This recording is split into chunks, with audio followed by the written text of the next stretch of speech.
Pico. Muy bien, ahora sí. Vamos a continuar estudiando la carta escrita por Santiago. Ya estamos, casi que finalizamos. Seguimos en el capítulo 5. Vamos a leer una vez más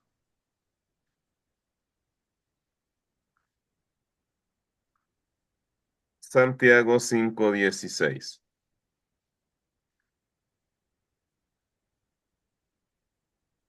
Nos dice la palabra de Dios. Confesaos vuestras ofensas los unos a otros y orad unos por los otros para que seáis sanados. La oración eficaz del justo puede mucho. Bueno, la oración de la iglesia, la oración de unos por otros, asegura la presencia del Señor Jesucristo en la congregación. Vamos a leer un texto que así nos lo demuestra. Mateo 18:20. Mateo 18:20 nos dice: Porque donde están dos o tres congregados en mi nombre, allí estoy yo en medio de ellos. Entonces, la presencia de Jesucristo dice que se encuentra donde hay comunión entre dos o tres hermanos. Ahora, el trasfondo en Mateo es la disciplina, porque antes de llegar al versículo 20, del 15 al 17, estamos viendo a Jesús dando instrucciones acerca de cómo deben abordarse los conflictos interpersonales entre los hermanos. Y se menciona allí un texto que es muy conocido y que cuando se habla de la disciplina en la iglesia es casi imposible no mencionarlo. Y dice que por tanto, si tu hermano peca contra ti, ve y repréndele estando tú y él solo. Si te oyere, has ganado a tu hermano. Si no te oyere, busca a uno o dos y ve con ellos, para que en boca de dos o tres conste toda palabra. Si lo oyere, pues han ganado a su hermano, si no, dilo a la iglesia. Y si no oyere a la iglesia, tenle por gentil y publicano. Entonces, una vez después de hablar de este tema de la disciplina, de cómo solucionar conflictos interpersonales, Jesús menciona el versículo 20. Es decir, que donde se reúnen dos o tres congregados en el nombre del Señor Jesucristo para resolver un conflicto interpersonal que esté ocurriendo, ahí está Jesús con ellos también, eh, presenciando la solución de esta problemática. Ahora, si esto ocurre en la disciplina, cuando se confiesan las faltas unos a otros, mm, con mucha más razón debe estar el Señor Jesucristo, porque hay una persona arrepentida, una persona que quiere cambiar de actitud, que quiere cambiar su estilo de vida, que venía equivocado por cierto tiempo y está buscando a hermanos espirituales, hermanos que tienen cierta madurez, que son unos guerreros en la fe, para que oren por él y así su pecado pueda tener perdón. Ahora, está hablando aquí de confesarse las faltas unos a otros. Y aquí hay comunión.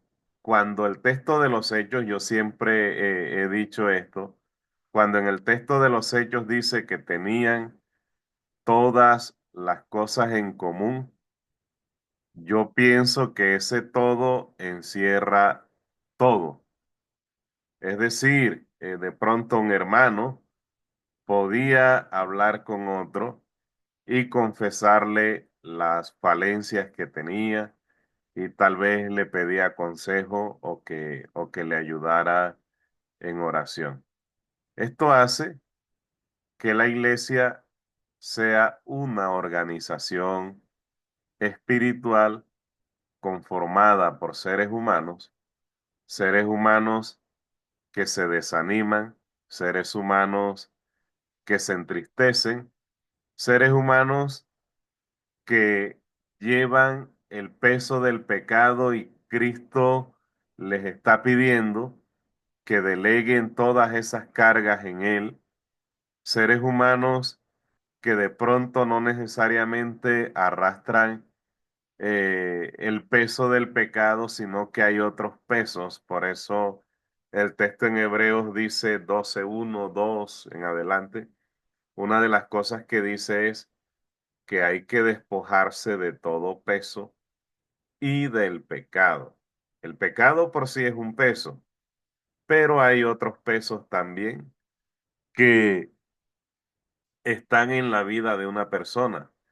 El peso de la manera como fueron criados, a pesar de la buena intención de los padres de querer hacer de los hijos hombres de bien, en ese ejercicio nos equivocamos, porque nadie nació, ningún hijo viene con un manual debajo del brazo para saber cómo funciona.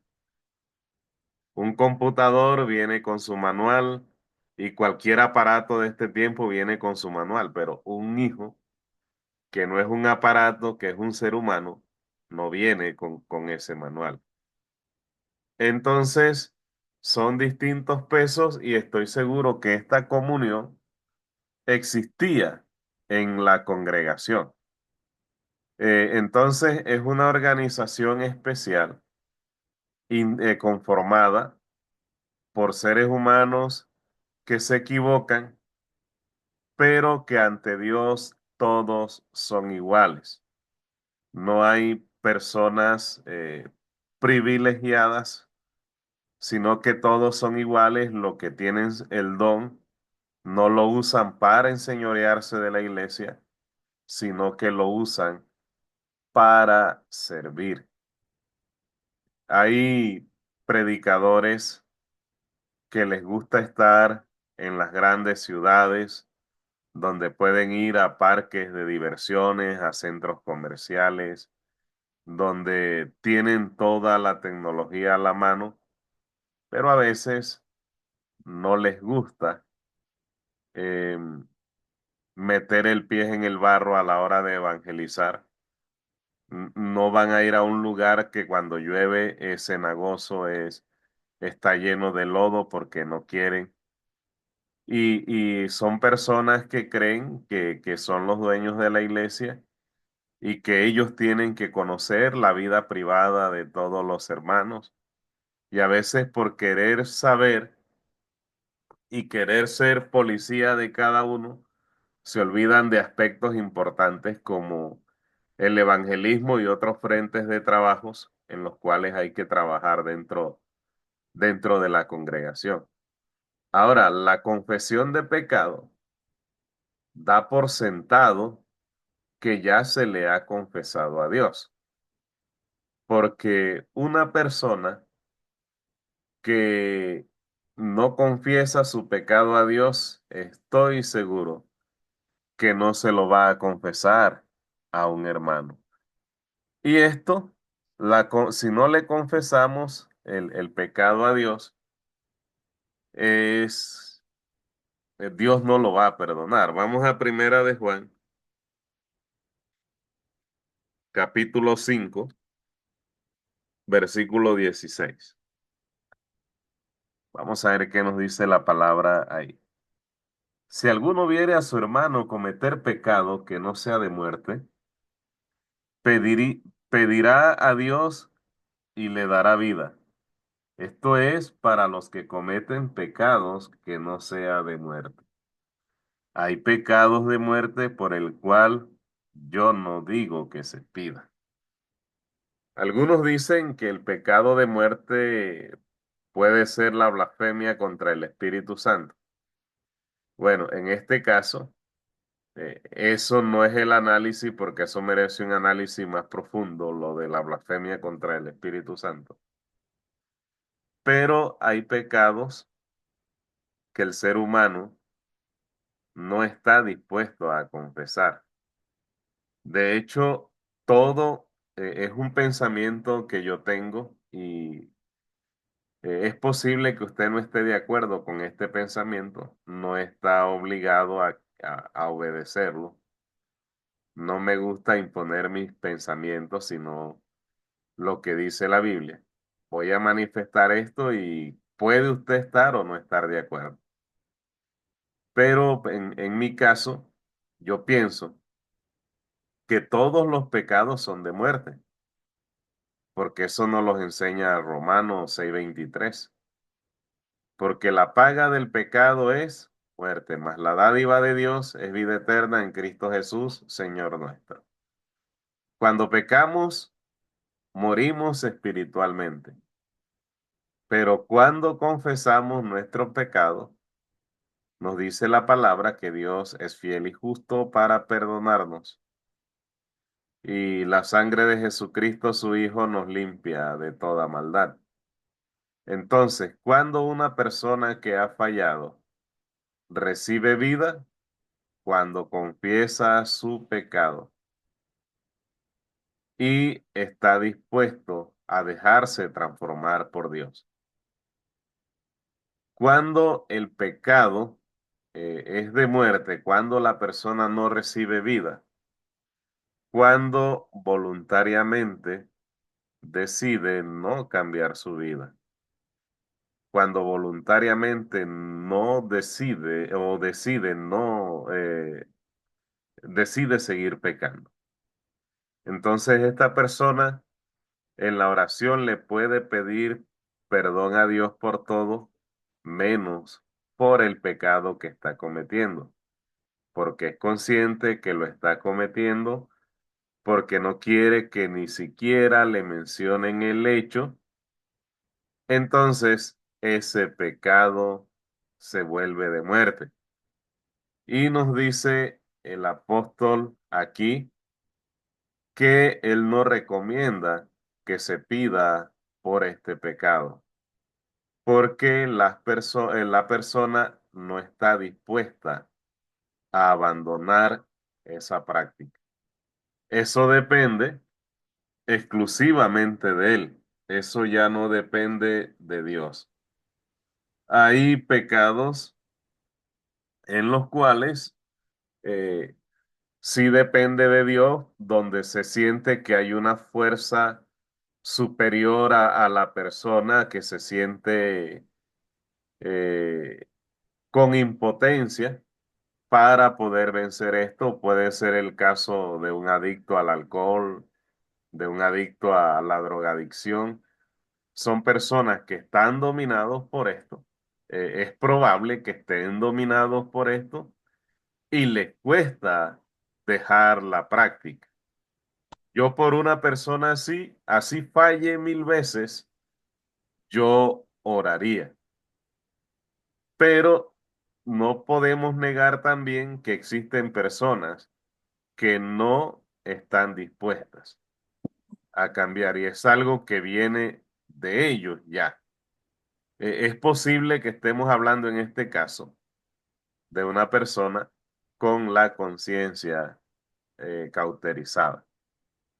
Entonces, vamos a continuar hablando de este tema, de la comunión que asegura la presencia de Dios, la oración y el confesarse las faltas unos a otros.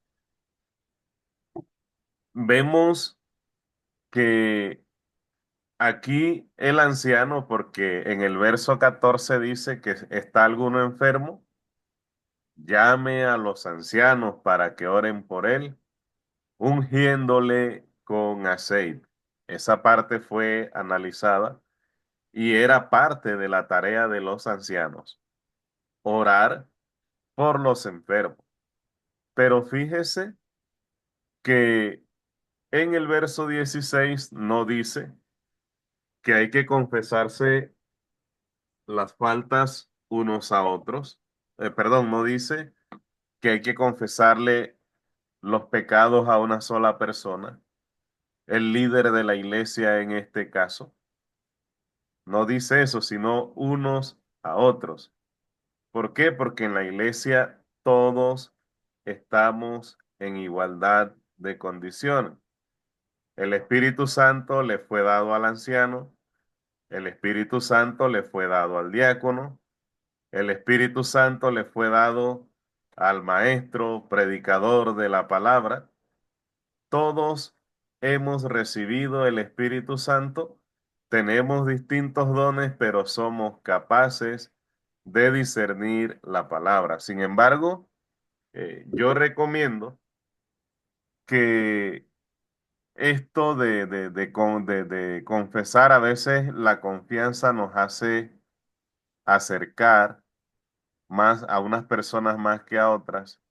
Sin embargo, a la hora de hablar de un tema personal, es importante tener en cuenta la madurez espiritual del que te va a escuchar, porque es posible que lo hagas tropezar. Si yo llegara donde una persona recién bautizada y como el predicador confesando una falta, el que nos enseña, y si lo hace él, ¿yo qué hago aquí? Puede presentarse ese detalle. Entonces, en este caso, eh, no solamente el anciano, tampoco vamos a decir que el anciano no se le puede confesar, no dice eso, dice unos a otros.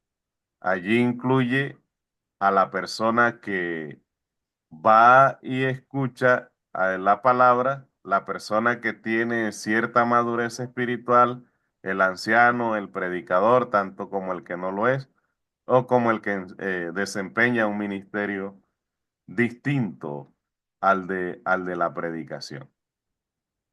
Entonces, porque en este sentido, todos somos sacerdotes unos de otros. Vamos a leer Primera de Pedro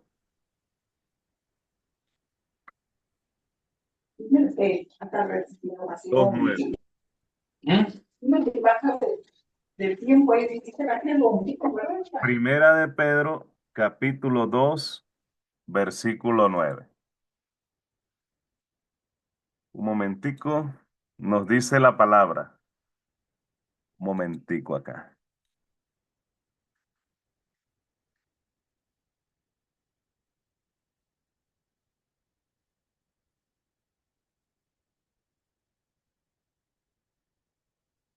Ahora, otro detalle de que solamente el anciano sea designado para tomar esto es que le puede ocurrir como le pasó a Moisés, que pasaba todo el tiempo solucionando los conflictos interpersonales del pueblo de Israel y no tenía tiempo para más nada. Entonces también se puede tomar en este sentido. Nos dice Primera de Pedro 2:9, mas vosotros sois linaje escogido, real sacerdocio, nación santa, pueblo adquirido por Dios, para que anunciéis las virtudes de aquel que os llamó de las tinieblas a su luz admirable. Entonces, una de las cosas que dice el apóstol Pedro que es la iglesia es real sacerdocio. Todos, y lo dice en otro texto, Dios ha formado un reino de sacerdotes. A diferencia del antiguo pacto, que los sacerdotes venían de la tribu de Leví, en la iglesia todos somos sacerdotes. Y una de las funciones del sacerdote era establecer conexión con Dios y el pueblo a través de los sacrificios. Ahora, Jesucristo es nuestro sumo sacerdote y todos somos sacerdotes unos de otros y por lo tanto podemos ayudar a que los pecados de los hermanos sean perdonados. Pero había un problema para que esto pudiera suceder. Y es que en la iglesia debe existir algo que se llama unidad. Y es algo que poco se ve en las iglesias. Hay mucha discusión por cuestiones de doctrinas, porque unos piensan una cosa, otros piensan otra, yo apruebo esto no lo apruebo. Entonces, esas divisiones han venido afectando la comunión de la iglesia. Y las personas a las que les escribe Santiago originalmente, a quienes fueron enviadas las cartas, lastimosamente estaban divididas. Una división que se puede notar, pueden haber otras, pero una división era que estaban divididas entre ricos y pobres. Vamos a leer Santiago capítulo 2, versículo 6. Nos dice, pero vosotros habéis afrentado al pobre. No os oprimen los ricos y no son ellos los mismos que os arrastran a los tribunales. No blasfeman ellos el nombre, el buen nombre que fue invocado sobre vosotros. Entonces nos damos cuenta en este texto que habían ricos y pobres. Los ricos oprimían a los pobres y abusaban de ellos. Sin embargo, los líderes de la iglesia tenían cierto favoritismo por los ricos, poniendo así, como dice aquí, afrentando al pobre, poniendo al pobre en vergüenza eh, frente a los ricos. Entonces, Santiago, bajo este orden de ideas, en el versículo 9, les dice lo siguiente. Nos dice, pero si hacéis acepción de personas, cometéis pecado y quedáis convictos por la ley como transgresor. Entonces, ¿cómo afrentaban al pobre? Teniendo preferencia por los ricos. De esa manera los ponían en vergüenza. Y dice el texto que si tienen favoritismo dentro de la iglesia, entonces ya la ley los estaba acusando como culpables. Vamos ahora, hablando de esta división, Santiago capítulo 5, versículo 4. Nos dice la palabra de Dios. He aquí clama el jornal de los obreros que han cosechado vuestras tierras, el cual por engaño no le ha sido pagado por vosotros, y los clamores de los que habían cegado han entrado en los oídos del Señor de los ejércitos. Entonces acá nos dice que los ponían a trabajar, no le pagaban el salario y estas personas, y cualquiera lo hace, cualquiera que tiene que llevar el pan a su casa, cuando trabaja y no le pagan lo que trabaja, cualquiera se queja. Dice aquí que estos clamores habían llegado al oído de Dios Y el fin que les esperaba a estos ricos no era nada agradable si usted sigue leyendo. Entonces, lo que nosotros, y estoy seguro que esto se cumple hoy también para nosotros, porque aquí no está hablando, la carta no fue enviada a no creyentes, está hablando de la iglesia, de todos los componentes de la iglesia, de los ricos y los pobres de la iglesia. Otra cosa que ocurría eran las guerras que habían entre ellos a causa de la envidia. Sigamos leyendo en Santiago capítulo 1, perdón, capítulo 4, versículo 1, vamos a leer del 1 al 4, dice, ¿de dónde vienen las guerras y los pleitos entre vosotros? ¿No es de vuestras pasiones, las cuales combaten en vuestros miembros? Codiciáis y no tenéis, matáis y ardéis de envidia y no podéis alcanzar. Combatís y lucháis, pero no tenéis lo que deseáis porque no pedís. Pedís y no recibís porque pedís mal, para gastar en vuestros deleites. Oh almas adúlteras, ¿no sabéis que la enemistad del mundo es enemistad contra Dios? Cualquiera, pues, que quiera ser enemigo del mundo, que quiera ser amigo del mundo, se constituye enemigo de Dios. Entonces, habían guerras entre ellos, porque sentían envidia de la prosperidad que otros tenían y a veces eso ocurre también en este mundo. A veces los seres humanos son más felices con el fracaso de otro que con la prosperidad propia. Porque si el vecino se compró un carro, somos felices cuando lo choca, cuando se le voltea, porque lo estamos viendo fracasar. O cuando una persona sembró su cosecha y se la robaron, lo estamos viendo fracasar en lugar de nosotros luchar por nuestra prosperidad y ser felices con la prosperidad que Dios nos permite alcanzar.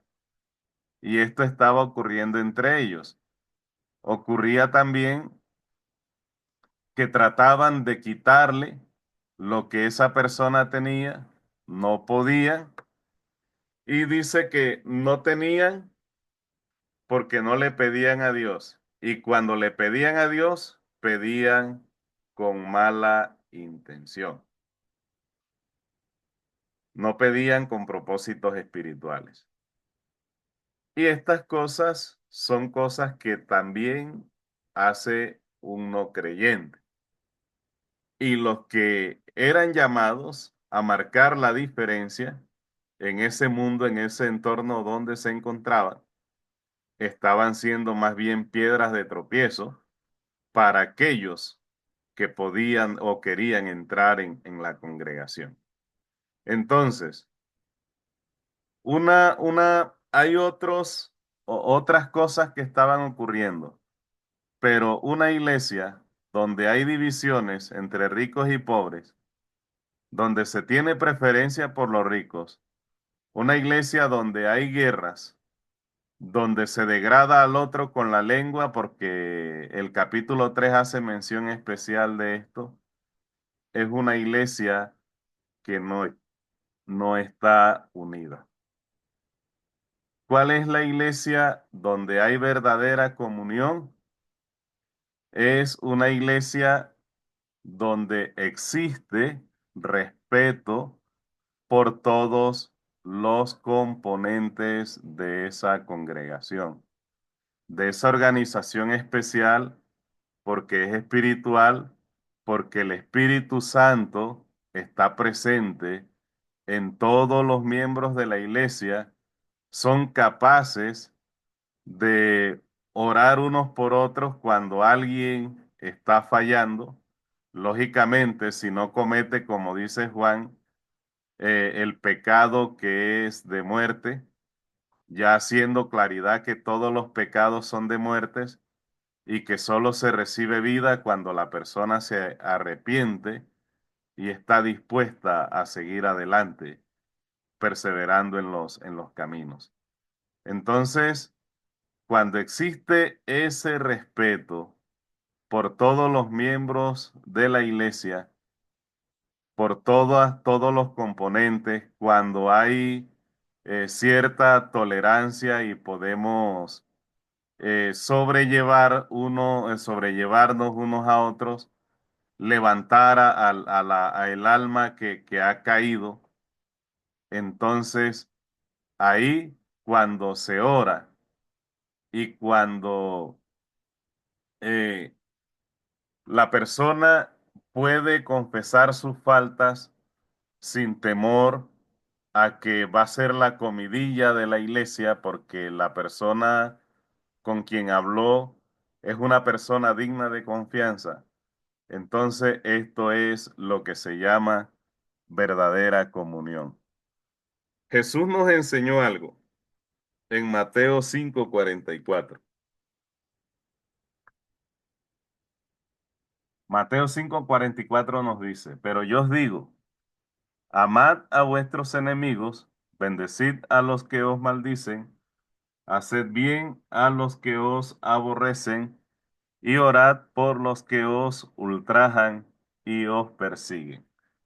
Ahora, nosotros somos llamados a orar por nuestros enemigos, por aquellos que nos hacen daño. Es algo que a muchas personas les cuesta, pero es un mandamiento que entre otras cosas está en el Sermón del Monte, que si una persona estudia el Sermón del Monte y se esfuerza por practicarlo, esto es vital, es importante. Yo creo que cuando es un pensamiento que yo tengo, que cuando una persona es recién bautizada, si se quiere que esa persona persevere, sería interesante enseñarle el Sermón del Monte.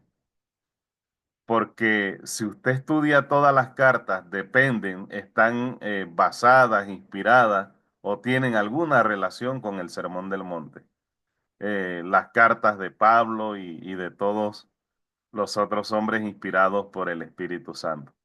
Ahora, si somos llamados a orar por nuestros enemigos, yo les invito a meditar en lo siguiente.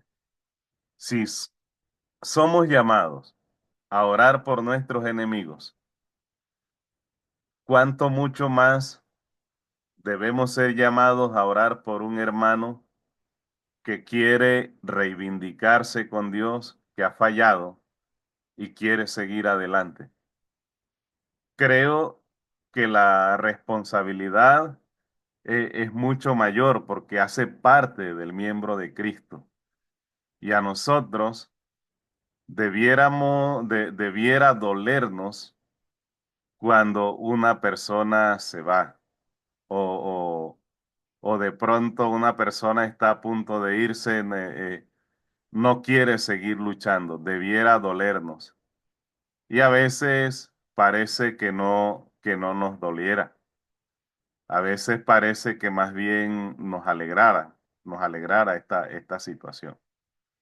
Entonces, Santiago, con todo esto que hemos aprendido esta noche, nos ha mostrado que la oración, además de ser una experiencia personal, porque es una experiencia personal con Dios, es una experiencia individual, usted tiene que orar en la intimidad de su cuarto, usted debe tener una relación personal con Dios, pero además de esto, la oración es una experiencia congregacional. Y hay un himno que dice que cuando el pueblo de Dios ora, suceden cosas maravillosas. Entonces, si oráramos unos por otros, por aquellos que de pronto tienen dificultades, están luchando con gigantes en su vida, los cuales humanamente no puede vencer. Y si oráramos por ellos, hubiera una verdadera comunión y la iglesia eh, podría ser mucho más luz, podría resplandecer mucho más como luminares de lo que resplandece hoy día. Pero Santiago pide que haya unidad y por eso debemos esforzarnos. Nos cuesta, eh, existen diferencias. De hecho, la iglesia de Corinto se congregaba toda junta y solamente muchos, y nos puede pasar hoy a nosotros, muchos pueden estar dentro del sitio de reunión, pero fuera del cuerpo de Cristo. Y eso no es lo que queremos. Y lo que se quiere es que haya unidad y que hagan estas dos cosas. Orar unos por otros, confesarse las faltas para que pueda haber un perdón de pecado. Bueno, esto es lo que traía para esta noche. Espero que sea de mucha bendición para todos nosotros.